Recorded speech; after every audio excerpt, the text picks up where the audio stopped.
Am I the a-hole for not giving my ex-girlfriend money I promised her? I had been dating Sam, female 31, for 2 years, and she had a problem with her car. I was getting money as a bonus, and I told her that she should get her car fixed, and I would gift her the money to pay off her credit card instead of giving her a Christmas or birthday gift this year. She got her car fixed, but then broke up with me about a month ago. Don't know why and don't really care.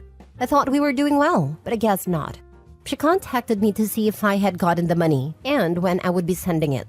I told her I had no plans on sending her money, and she said I was an a-hole for letting her put herself in debt if I had no plans to actually live up to my promise. I think that the situation has changed. I was planning on giving her the money, and she would have been screwed without a car. She needs it for work and to drive her kid around. Now for the top comments. Not the a-hole. Actions have consequences. Breaking up means not getting the partner treatment anymore. The money was clearly meant to be contingent on being your partner. Not partner anymore, no money. I would say that you would be crazy to still give her the money. Not the a-hole. Absolutely do not give this person money. Block and move on, and don't allow yourself to get manipulated or persuaded. Not the a-hole. It's perfectly normal to lend money to a significant other. Once that relationship ends, you no longer owe them anything. She is gaslighting you, so you will give her money. She's an adult. Figure it out. Paying credit cards in for your car to be fixed is what adults do. This doesn't feel like a loan here. It was the promise of a gift. So yeah, not the a-hole. If it was a loan, I would feel different. Like, what if she paid up front to fix his car with the expectation that he would pay her back, not as any gift stipulation? She knew she was going to dump you and still accepted a gift. If you were doing something inappropriate and got caught, then yes, you should. But no, don't help her. If she just dumped you out of the blue, she either had it planned out for a while or has been going behind your back with someone new. Block her and everything. If you get bothered by her friends, say she took the offer when she was seeing someone behind my back or had it planned before she took the offer. Lord, I wish I had the confidence and audacity of this woman. What is she going to do? Withhold intimacy or break up with you if you don't pay? My God, not the a-hole. Next story. Am I the a-hole for throwing my brother an end of alimony party? My older brother and his ex had a rocky marriage before they finally divorced. To be honest, there were enough faults in both of their parts, so no one can claim the high ground. But because his income was several times of hers, the court awarded her alimony. Thankfully, they were married for less than 10 years, so he only had to pay her alimony for half of the years they were married. His last payment to her will happen this month, so the guys and I are planning an end of alimony party for him. We're planning a week-long stay in Vegas at the Wynn, and we'll chip in to fully cover his end. Because we're planning to go at the end of the month, and there are about a dozen guys going, we've been texting and talking to coordinate the trip. When the trip was first planned, I told my girlfriend, and she wasn't happy about it. She wasn't mad that we're having a guys trip, because we've taken separate vacations before without any issues. She wasn't happy with the theme, and said that it was in bad taste. I disagree, and we had discussions about it until we agreed to disagree. On Friday, she was using my phone to watch her shows, and one of the guys sent a picture he designed for a shirt we're planning to have made for him to wear. The gist of the design is that he's free of alimony payments and can afford to eat again with some graphics. It was in a group text, and the other guys texted their robust approval. This sent my girlfriend into a rage I've never seen before. We got into a huge argument that lasted all weekend. We even had to cancel dinner plans we had with some friends. I thought our argument was coming to an end, but this morning while we were getting ready for work, she gave me the silent treatment and completely ignored my questions. Basically, she wants me to cancel the trip and admit that we're being terrible people for celebrating something so painful. I don't want to cancel the trip, and my brother is excitedly looking forward to the end of his payments, so I don't see any pain. I honestly don't know why she's so mad, because none of this have anything to do with her. She doesn't even know the ex, since they divorced before we even met.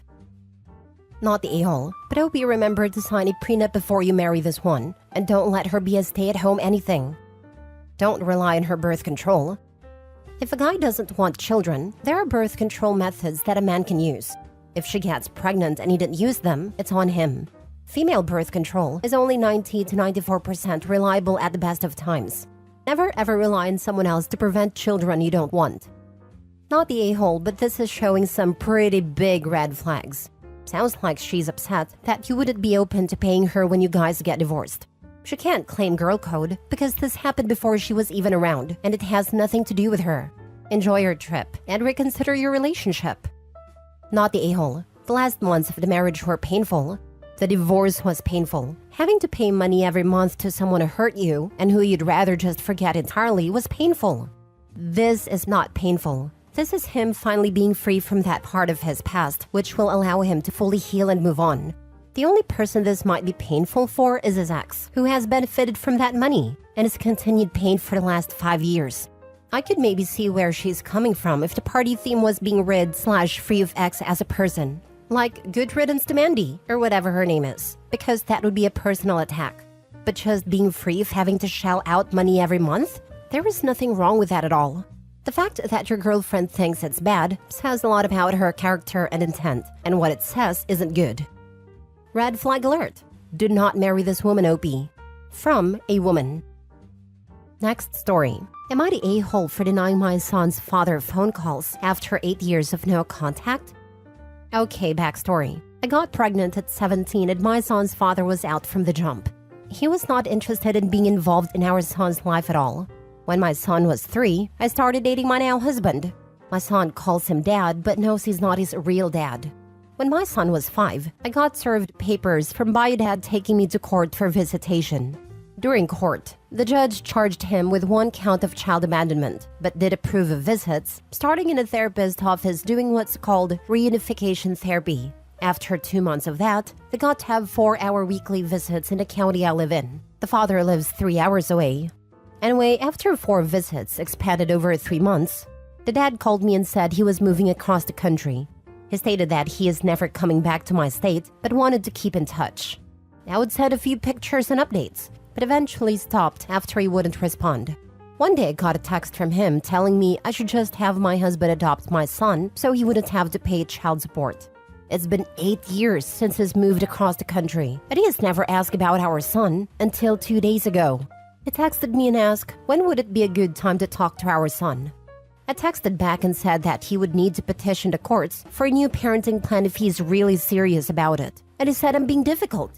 Our son is 13 years old now. That would be extremely awkward to start phone calls after this many years. And especially since his dad ditched him after 6 months of meeting him the first time. Am I the a-hole for saying no? Edit with more info. No, my husband didn't adopt my son. Mostly because he is already his dad in every single way.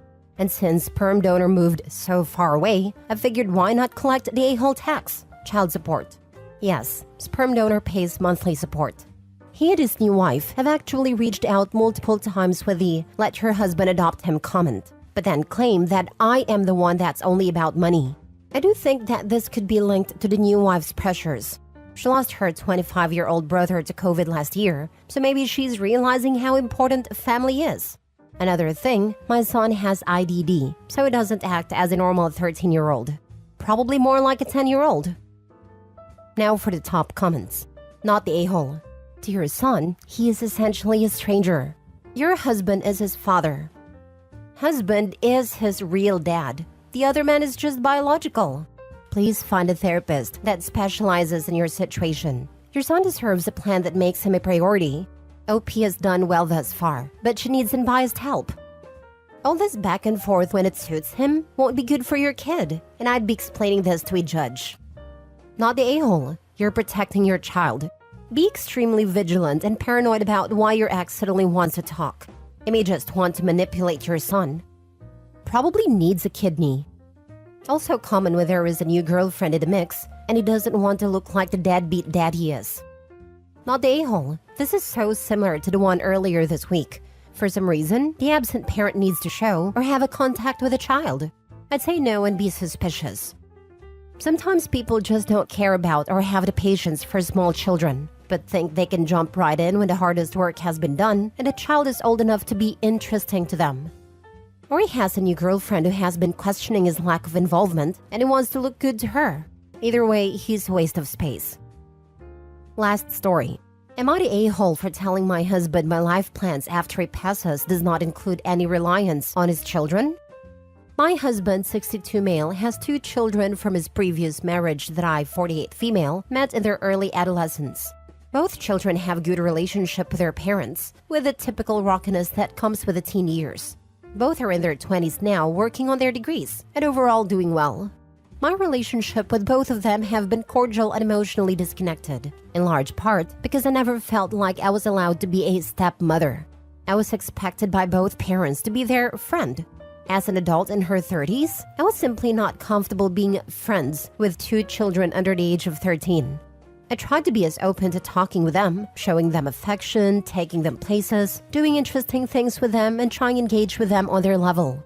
But my hands were always tied whenever their behavior needed correction, and more than once led to getting steamrolled for enforcing rules that I personally live by, like telling his daughter to not hit her brother. I often felt like I was a stranger in my own house when things got out of control. Nevertheless, I got through it, and they're adults now, and for the most part, all is well. But while my husband has children, I wasn't able to have kids, despite desperately wanting to have one. Those facts means that my reality requires me to be as prepared as I can, because I will be alone if he dies before me. While explaining this to him, in the broader context of why I was investing the way I have been, he got his feelings hurt, thinking that I should assume his kids will take care of me. They already have a mother they may have to take care of, and I would hope that if I need help taking care of my husband, that they would help as well. But I have no illusions that such a sense of offspring duty or obligation would be extended to me. But he thinks that I'm insulting his children as being unfeeling or callous. To be perfectly fair, if they didn't lift a finger for me, I really wouldn't attribute it to being unfeeling or callous, only that they genuinely have no real obligation to take care of me. What's worse is he wants to talk to his kids about this and put them into that ugly position of insisting that they would take care of me to make him happy, or being honest and say they wouldn't and deal with him being disappointed.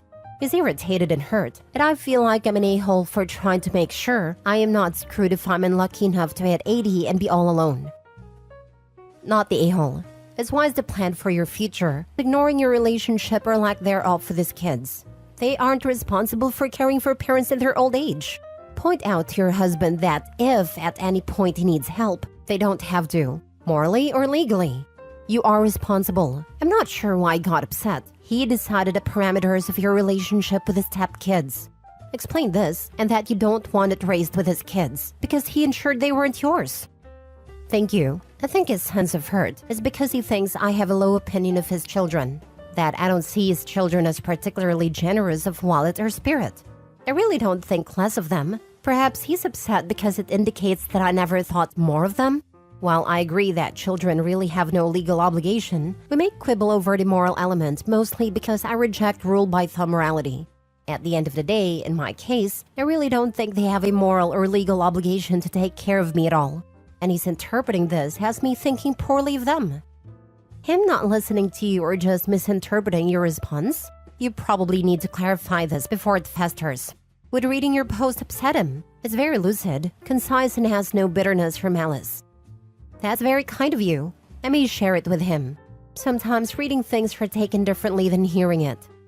Why does it bother him that you are investing in being financially wise? Aside from his choosing to be offended by your not assuming his kids will take care of you, why is your fiscal responsibility even questioned? Any chance he would prefer you spend the money you invest?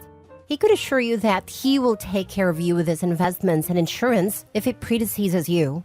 So why isn't he reassuring you by telling you that in detail?